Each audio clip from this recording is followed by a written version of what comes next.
चलिए अब हम जानते हैं स्वयं सहायता समूह क्या होता है, सेल्फ हेल्प ग्रुप्स। देखिए, एक गाना आप सबने सुना होगा, साथी हाथ बढ़ाना, एक अकेला थक जाएगा तो मिलकर बोझ उठाना। इस गाने में ये कहा गया है कि अगर एक व्यक्ति काम करेगा तो हो सकता है कि वो ना कर पाए, लेकिन अगर सभी मिलकर के काम करें तो उस काम के हो जाने की संभावना ज्यादा होगी, वो काम पूरा हो जाएगा।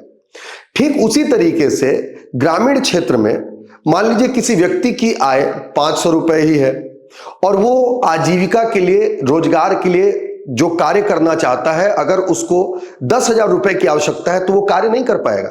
लेकिन वहीं पर अगर गांव के 10 लोग आपस में मिल जाए जो 500 रुपए कमाते हैं और वो अगर इकट्ठा करे पैसे को, तो इससे 10,000 रुपए की एक राशि तैयार हो जाएगी और जिस व्यक्ति को जरूरत होगी वो इसका प्रयोग करके उसको वापस लौटा करके अपनी आजीविका को चला सकता है। इस तरीके से ये जो छोटी मात्रा में जो पैसा इकट्ठा किया गया, इसको सूक्ष्म वित्त कहा जाता है, माइक्रो फाइनेंस। इसी को आधार बना करके जब कुछ व्यक्तियों का समूह बने जो आपस में अंशदान करें पैसों का, और अंशदान करके अगर आजीविका के साधन जुटाएं, तो इन्हीं व्यक्तियों के समूह को फिर स्वयं सहायता समूह कहा जाएगा। स्वयं सहायता समूह किसी कानून या अधिनियम के माध्यम से नहीं बनते। स्वयं सहायता समूह जो होते हैं, एक समान सामाजिक और आर्थिक पृष्ठभूमि वाले व्यक्तियों का समूह होता है।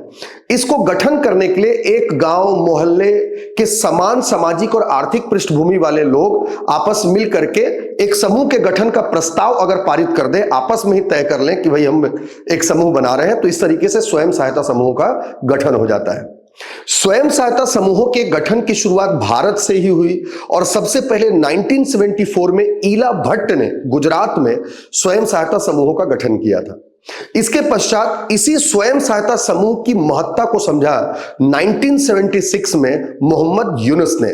मोहम्मद यूनुस वर्तमान में बांग्लादेश के कार्यवाहक प्रधानमंत्री हैं। बांग्लादेश में सरकार को, अंतरिम सरकार को भी वो चला रहे हैं और इसकी महत्ता को समझते उन्होंने स्वयं सहायता समूहों का गठन किया और इसे ही देखते हुए वर्ष 2005 में उन्हें नोबेल पुरस्कार भी प्रदान किया गया था। तो इस तरीके से स्वयं सहायता समूह गठित होते हैं। स्वयं सहायता समूह किनसे मिलकर के बन रहे हैं, इसके आधार पर ये कई प्रकार के हो सकते हैं। जैसे गरीबी रेखा के नीचे वाले लोगों के द्वारा मिलकर के बन रहे हैं तो गरीबी रेखा के नीचे की स्वयं सहायता समूह, गरीबी रेखा के ऊपर वाले लोगों से मिलकर बन रहे हैं तो गरीबी रेखा के ऊपर वाले व्यक्तियों का स्वयं सहायता समूह, महिला पुरुष के आधार पर अगर बन रहे हैं तो ये 3 प्रकार के हो सकते हैं। महिलाओं से मिलकर के बन रहे हैं तो महिला स्वयं सहायता समूह, पुरुषों से मिलकर के बन रहे हैं तो पुरुष स्वयं सहायता समूह, और अगर दोनों से मिलकर के बन रहे हैं तो इन्हें मिश्रित स्वयं सहायता समूह कहते हैं। इसके अलावा विशेष उद्देश्यों के लिए भी स्वयं सहायता समूहों का गठन किया सकता है। जैसे आजीविका मिशन के लिए, नवा अंजोर के लिए, लघु सिंचाई के लिए भी अलग अलग जो स्वयं सहायता समूह हैं वो बनाए जाते हैं।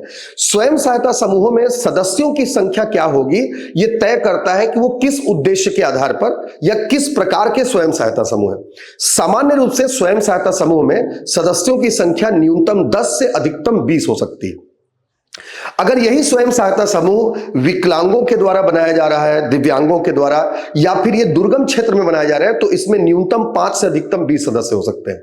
और अगर विशेष उद्देश्य के लिए स्वयं सहायता समूह बनाए जा रहे हैं, जैसे नवा अंजोर के लिए, आजीविका मिशन के लिए, लघु सिंचाई के लिए, तो फिर इनमें सदस्यों की संख्या 2 से 5 के बीच में हो सकती है। जैसे नवा अंजोर के लिए तो 5 होना अनिवार्य है।